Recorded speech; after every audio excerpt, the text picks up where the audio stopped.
don't fucking think. I don't care what you think. I cut him off curtly. I'm Smoke's best friend, and he's going to be pissed if you don't let me in right now. I didn't want to tell him about Annie. I felt like a big enough fool as it was, without this asshole knowing all about my business. Hey, watch your mouth, the prospect growled, full of his own self-importance. Show a little goddamn respect. Great.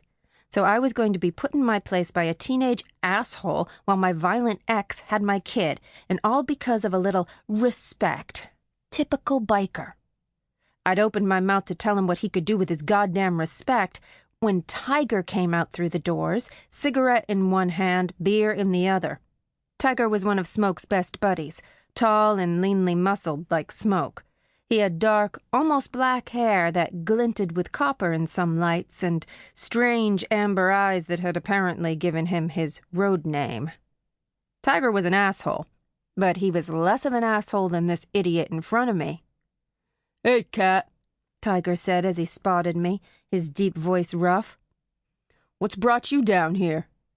Ignoring the prospect, I looked over at Tiger, who was standing at the top of the steps. Is Smoke around? I need to see him. It's urgent. I didn't particularly want to talk to Tiger about Annie either. He was opinionated about a lot of things, and kids was one of them. Tiger leaned against the door frame, lifted his beer, and took a sip. He looked casual, but the gleam in his amber eyes was anything but. Yeah, he's around, but I don't know if you'd want to see him right now. Why not? Like I said, it's urgent. I shifted on my feet, not wanting to give away too much. Like, life or death urgent? Uh-huh. Tiger's gaze sharpened, though he kept on leaning against the doorframe lazily. Well, he's down the corridor by the bedrooms. That was all I needed to hear. Not wanting to waste any time, I didn't spare the glowering prospect a glance as I went quickly up the steps. Thanks, Tiger, I murmured as I slipped through the doors past him. He gave a low laugh. Don't thank me. Just remember that this is a party.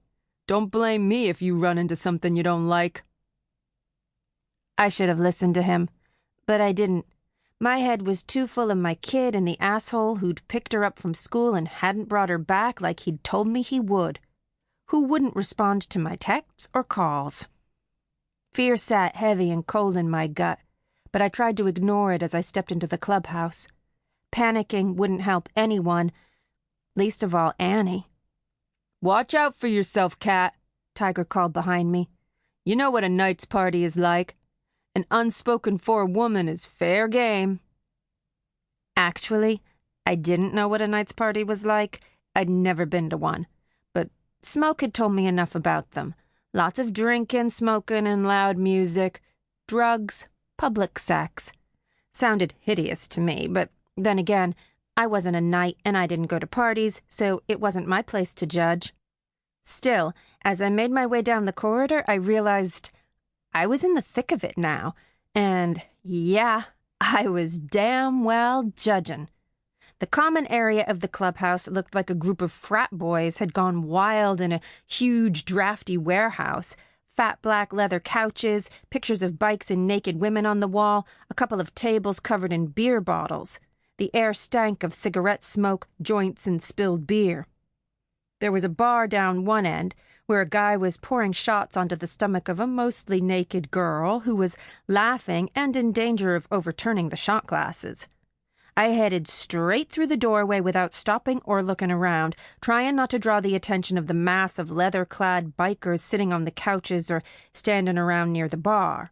There were a couple of guys over by a pool table with two very naked women who carried cues, and a few who looked like they were having a serious conversation in one corner, except the woman had her head in one lap while her hand worked the guy next to him.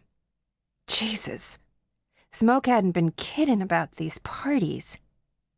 I'd only been in the clubhouse a couple of times, but I knew where the bedrooms were, and I headed straight there with my attention firmly on the doorway that led to them. Only to be stopped by a massive dude with tats everywhere, a heavy black beard, and the